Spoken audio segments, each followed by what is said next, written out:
President Trump's belligerent remarks over the weekend have only served to increase anxiety here, and it's entirely unnecessary.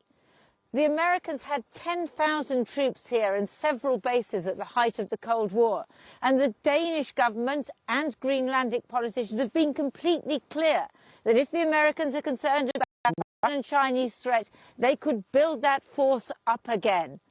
As for the people here in Greenland, well, they are scared. They live a traditional way of life. Now, in the story we're about to show, you're going to see a picture of a seal, which is dead. That is the traditional life here, hunting and fishing. People don't want to lose that way of life.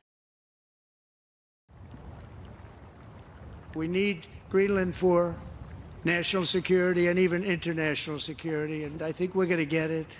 One way or the other, we're going to get it.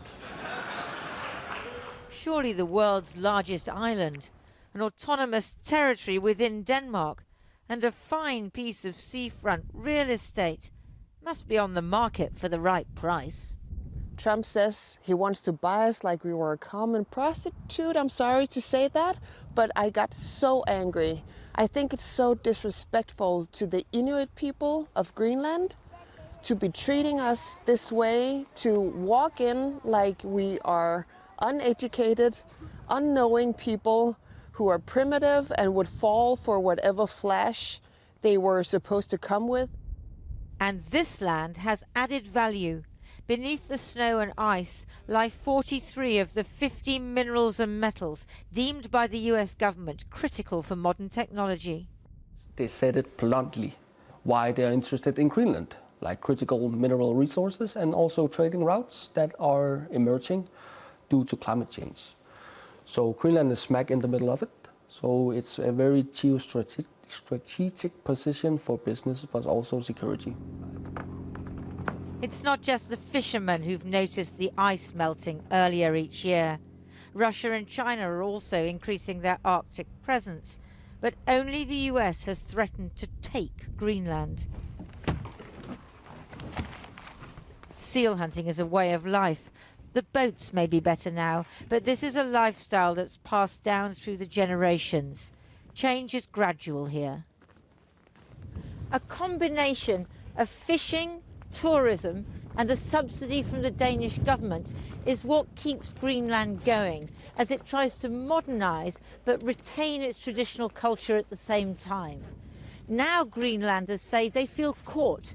They have a complicated relationship with Denmark, the colonial power, and most people I've been speaking to say they see American behaviour as threatening.